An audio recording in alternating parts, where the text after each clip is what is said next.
Bonjour à tous et bienvenue à cette nouvelle édition de la revue de la presse camerounaise. Nous sommes ce matin le 26 mars 2025 et nous démarrons le périple de ce matin avec le quotidien bleu d'Amanmana Le Jour qui parle de négociations à sa grande une et nous présente la grogne qui monte encore dans les milieux enseignants. Une concertation impromptue tentera ce jour de faire lever un préavis de grève lancé par des syndicats enseignants qui ne croient plus en la possibilité pour le gouvernement de résoudre leurs problèmes. C'est une information à retrouver ce matin. D'ailleurs, le journal parle également de production de whisky. Retrouvons ces entreprises non conformes scellées du côté de Douala. Ce matin, avec le quotidien vert Émergence, on parle de la non-convocation du Congrès. C'est un élu du RDPC qui traîne Paul Biya en justice. Léon Tyler Onana, puisqu'il s'agit de lui ce matin, conseiller municipal à Monatélé, appelle le juge à considérer le mandat du président national à la tête du parti comme échu. C'est une information à retrouver ce matin à la page 5 du journal. En petite une, on parle de la confrontation entre le Cameroun et la Libye. Bonne opération pour les Lions. Infrastructure de transport au Cameroun, c'est plus de 1000 milliards investis par la Banque africaine de développement. Corruption au Cameroun, ça ne s'améliore pas. Et puis conflit, pourquoi les Lions indomptables étrillent l'Africa Foot? C'est à retrouver ce matin à la page 11 du journal. On va continuer avec ce séisme politique qui secoue les rangs du RDPC à la grande une du tri hebdomadaire La Voix des Jeunes. C'est le RDPC qui est traîné en justice par un de ses élus. Il a donc déposé, Léon Tyler Onana, une requête, un référé auprès du tribunal de première instance de Yaoundé ce mardi 25 mars. Il réclame la convocation immédiate du congrès du parti qui, selon les statuts du RDPC, devra se tenir tous les 5 ans, mais n'a plus eu lieu depuis 2011. En savoir davantage, c'est lire les pages 5 à 8 du journal. Nous allons poursuivre ce matin avec une autre information qui est contenue dans les colonnes du quotidien régional d'information du Nord Cameroun. Ça, c'est l'œil du Sahel de Guibaï Guetama. Boko Haram, 11 soldats camerounais tués à Woulgo. C'est l'information à retrouver ce matin en parcourant la page 3.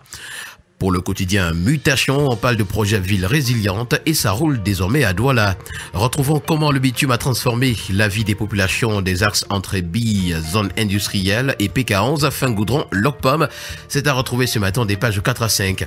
Enseignement secondaire, une grève se prépare d'après le journal et puis à Misager, c'est un soutien réaffirmé à Paul Biya qui est à retrouver.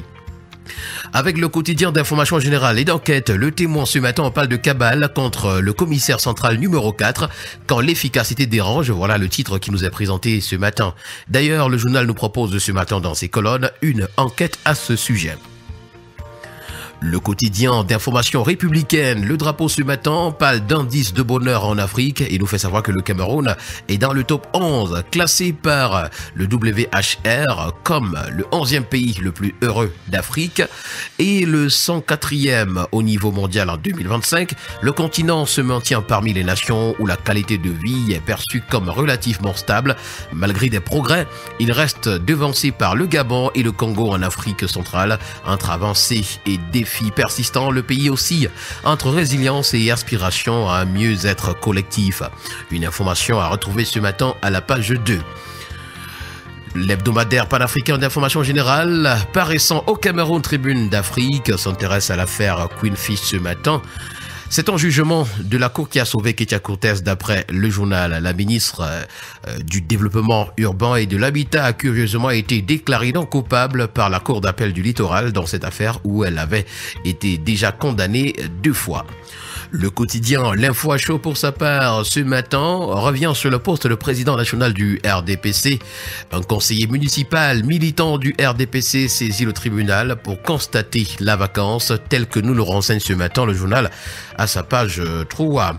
Avec l'économie, ce matin, on parle d'actionnariat et c'est Baba Danpoulo qui veut céder ses parts dans l'assaut des cotons.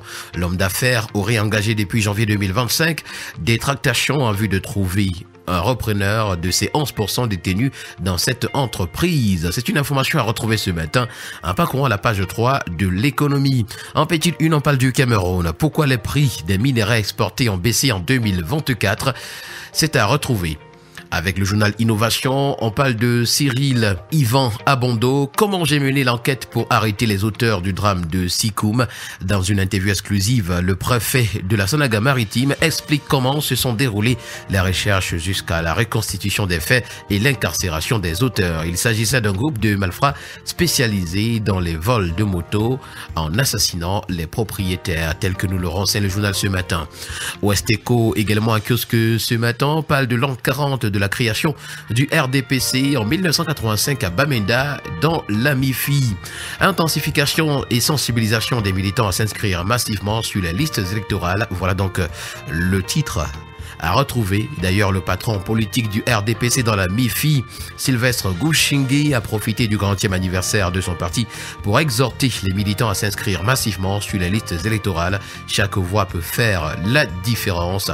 Et puis, contestation inédite depuis 25 ans dans les Bamboutos, c'est Justin Tagou qui ouvre le feu sur le ministre Nganou Doumessi. Affaire Martinez Zogo également, qui veut étouffer la vérité sur ce crime.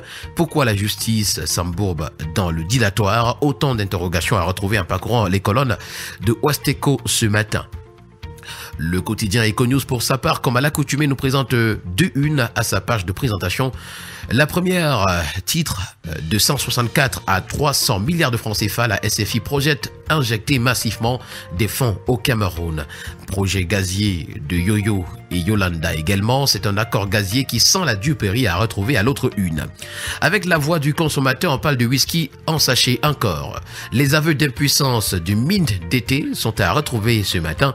Et d'ailleurs, d'après le journal ce matin, l'usine scellée de l'entreprise Redis Global Industry n'empêche pas cette dernière à continuer à écouler ses produits non conformes sur le marché. Et comme attend le journal de l'économie et des finances qui nous permet de poursuivre cette revue de la presse ce matin, s'intéresse à la BA qui baisse ses taux d'intérêt. Qu'est-ce qui va donc changer pour les économies de la CEMAC? C'est une interrogation à retrouver à la grande une. En petite une, on parle du Cameroun et c'est UBA qui réalise un bénéfice en hausse de 65% en 2024. Nous allons terminer le périple de ce matin avec Cameroun Tribune qui s'intéresse aux éliminatoires du Mondial 2026 en nous faisant savoir que les Lions assurent. Après avoir dominé la Libye hier 3-1 à Yaoundé, l'équipe du Cameroun reste au contact du Cap-Vert, leader du groupe D, pour éventuellement reprendre la première place qualificative lors de leur confrontation directe en septembre prochain. Voilà donc qui a permis de mettre un terme à cette autre sortie de la revue de la presse. Merci à vous et rendez-vous demain pour une nouvelle édition. Bonne journée à tous.